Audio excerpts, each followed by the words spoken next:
il partit comme il était arrivé, ignorant tout, mais sachant plus que les autres. Ainsi se terminait ma dernière vidéo. Je voudrais revenir un peu sur cette fin tragique, car elle mérite à mon sens d'être détaillée plus en profondeur. Aujourd'hui, je vous propose de revenir quelques heures en arrière dans la vie de ce personnage du doute. Installez-vous confortablement dans un coin de ce cube et observez calmement ces choses anthropiques. Bon visionnage.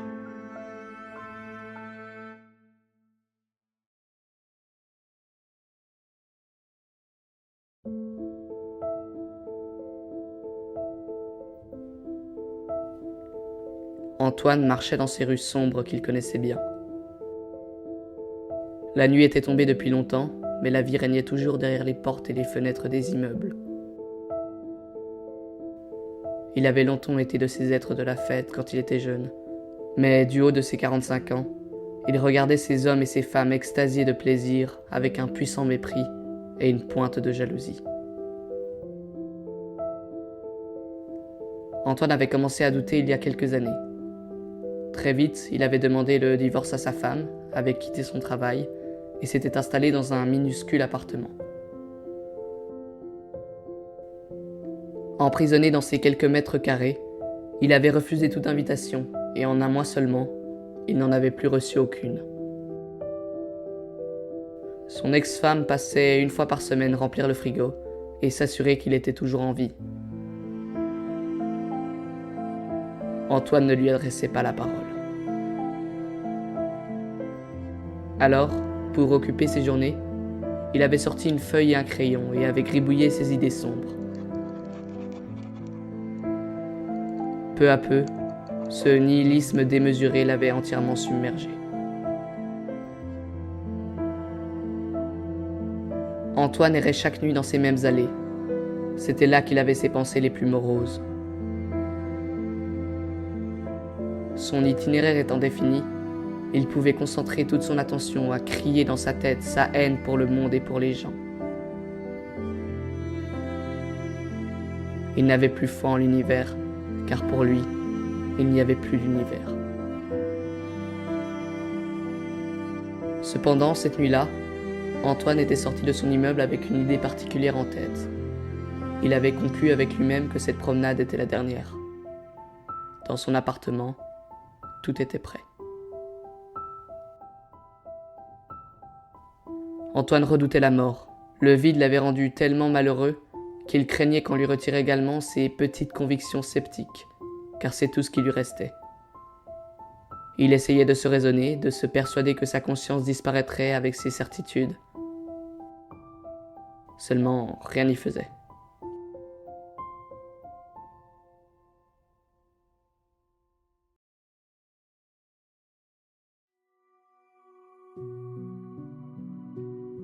Depuis son arrivée dans le monde du néant, il avait fait l'éloge du rationnel, mais se faisait emporter par la peur dès qu'il pensait à ce qui l'attendait au retour de cette balade. Il traînait ses pieds sur le goudron humide. Il avait plu en rafale quelques minutes plus tôt et tout s'était calmé. Mais le ciel noir sans étoiles menaçait de réveiller l'orage à chaque instant. Tout rappelait l'automne. Il ne manquait plus que les feuilles oranges et rouges jonchant le sol.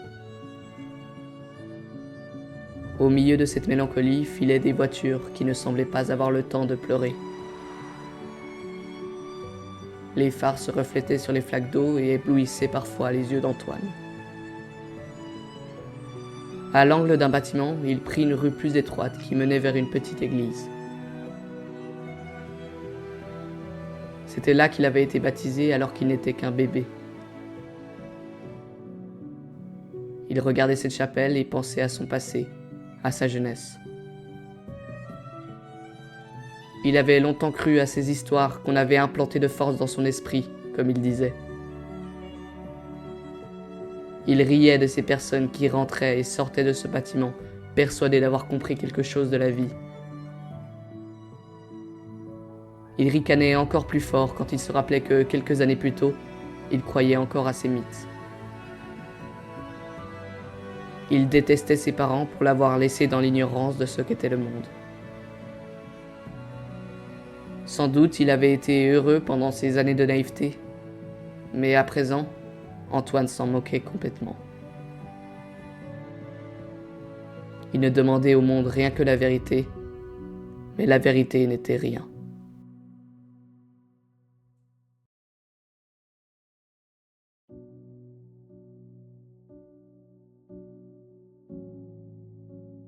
Antoine aurait pu rester devant cette église bien des heures encore à mépriser toutes ces formes de croyances. Il voulait hurler à qui voulait bien l'entendre que tout cela n'avait pas de sens. Mais il n'avait le courage que de s'alourdir encore de ses convictions bien trop réalistes. Il décida enfin de quitter son poste d'observation pour rejoindre ce qu'il appelait le coin des philosophes prétentieux. Assis au bord d'un lac, ces penseurs poètes observaient les fines vagues qui se dessinaient à la surface de l'eau et affirmaient ne pouvoir écrire dans quelque autre condition. Antoine détestait tout particulièrement ces êtres, aux traits bien trop proches des siens. Les bancs sur lesquels s'asseyaient ces vendeurs de vérité étaient pour lui absolument répugnants, et il ne s'en approchait jamais. Cette nuit-là, il se dirigea sans le vouloir vers ce lac, abandonnant son itinéraire qui lui était si précieux. Antoine était incapable de dire quelle force le poussait à marcher en direction de ces contemplateurs vaniteux. Il ne contrôlait certainement plus ses jambes. Quand il arriva devant cette étendue d'eau à peine bercée par quelques ondulations, il s'assit sur un de ces bancs usés.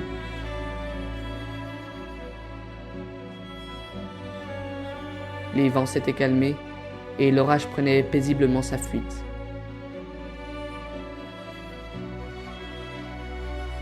Le paysage s'imprimait dans les yeux d'Antoine, mais sa raison le gommait consciencieusement. Elle inscrivait à la place quelques maximes pessimistes.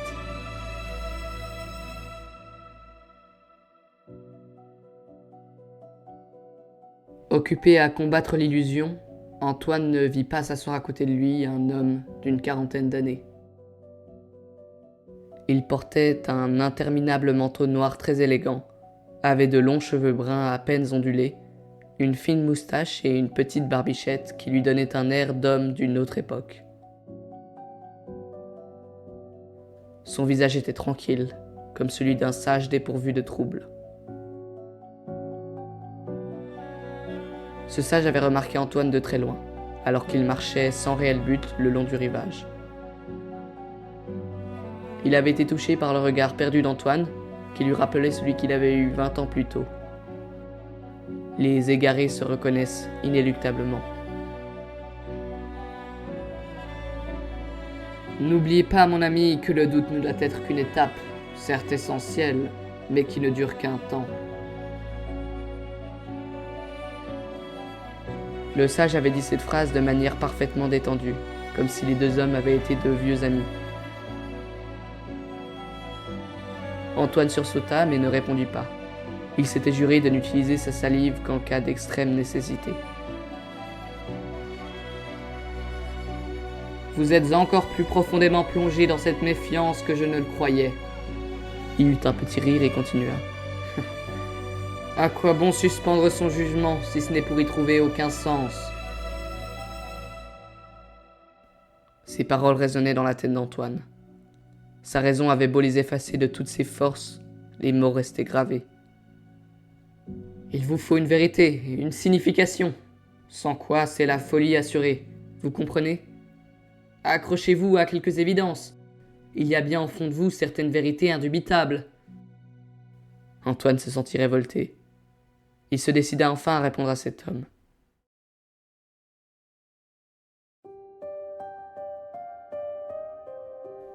Mais vous ne comprenez pas. Il n'y a plus d'évidence. Nous ne sommes que des êtres flottants dans un univers noir. Peut-être que vous-même vous êtes une invention de mon esprit, peut-être que je suis fou et que je me construis un univers pour me trouver un sens à cette foutue existence. Je ne peux pas le dire, je ne peux rien dire, car je ne sais rien. Le sage regardait cet homme au bord des larmes.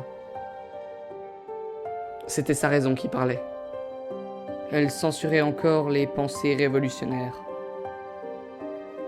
Sa détresse était restée bien trop longtemps enfermée dans son âme. Elle lui avait rongé toute sa vérité jusqu'à qu'il n'y ait eu plus une miette. Alors, encore affamée, elle avait dévoré tout ce qu'il restait. Vous tentez de m'expliquer un doute artificiel, celui que vous avez lu dans vos livres et pensé dans votre chambre.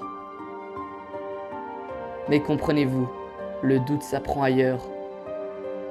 Le doute naît du voyage, il naît des rencontres. Face à vous-même, vous perdez votre temps. Si la philosophie ne se trouvait uniquement dans quelques livres moisis de vieux sceptiques surannés, nous serions incapables de regarder le monde comme nous le faisons. Alors partez les bagages vides et rencontrez. Puis, de retour de votre voyage, vous ne saurez que choisir parmi votre attirail. Vous comprendrez alors qu'il n'y a pas tout à jeter de ce monde. Nous sommes des êtres de conviction, des êtres de mythe. Je n'ai plus rien à vous dire.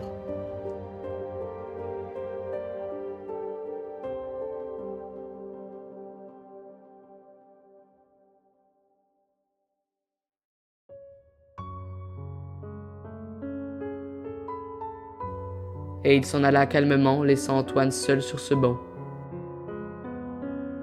vidé de tout ce qu'il avait occupé pendant ces années.